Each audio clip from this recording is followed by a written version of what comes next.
everyone, Bethany here and welcome to my channel. I am going to be cleaning up my mess that I made on my glass mat the last time I was working. This has actually been sitting here for a few days, and I am taking a pre-cut A2 size card front and I am just catching all of the ink that I can get off the mat using a little bit of water sprayed, and I am just cleaning up my mess, but also I'm going to use this in the card I want to make today. Now I'm going to put this through the laminator a couple of times before I actually get going, mostly because A, you see how it's wrinkling, but B, it also needs to get dry so I can do what I want to do. After putting it through the laminator twice, I have this cute little embossing folder, and I am just going to run it through my Cuttlebug here, as long as it'll go through. There we go. And it is meant to look like clouds, but with the messiness of the background, it kind of looks like cobblestone actually. So it kind of works both ways. You can either think of it as the card I'm making is fanciful and magical, or you can think of it as what it is, cobblestone-ish. Now I already colored out my two bits. This first one is a princess that looks like my favorite princess, and it's from a Maker Forte stamp set called Once Upon a Time. And the castle is from a different stamp set, and I will link the stamp sets both down below. But I went ahead and stamped them out, used black embossing powder, and then I colored them in with Ohuhu markers. But I want to add a sentiment as well, and the sentiment is, "This princess slays her own dragons." I think that's an amazing sentiment for any little girl's or any adult's card, really. I just have this scrap piece of white paper, and I'm going to put it in my Stamparatus, line it up so I don't have to make as many cuts later, but I'm going to end up fussy cutting it anyway, so it's not that big of a deal.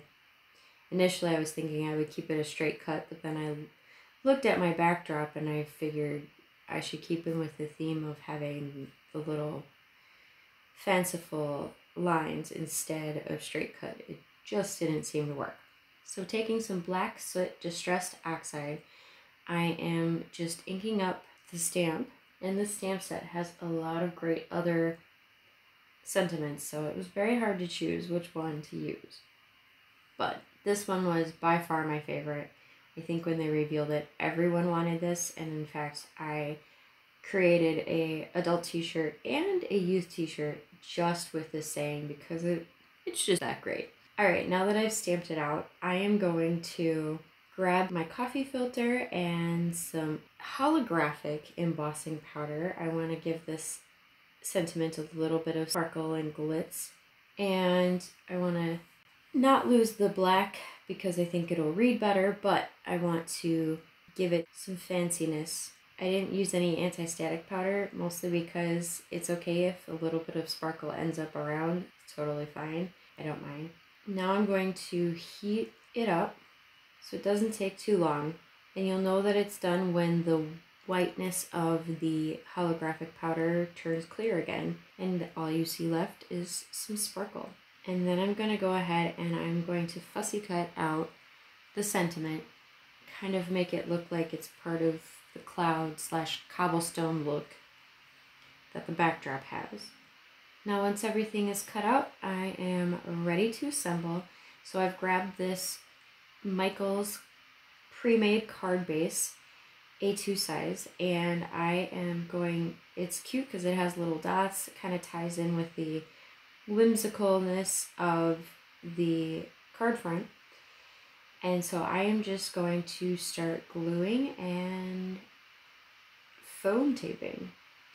The background is going to need probably an extra amount of glue. Why? Because the embossing on the card front, as well as the embossing on the card base, there's going to be a necessity for extra glue to fit in between each of the cracks so that these stay together longer than just 10 minutes.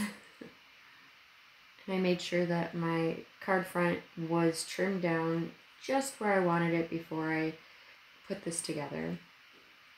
And after I've assembled this, I will put it under something a little heavier just to make sure that those gaps get filled better. I'm going to go ahead and build the rest of the scene before I do that. So I've decided this castle is going to be in the background, so the castle is going to also get glued down.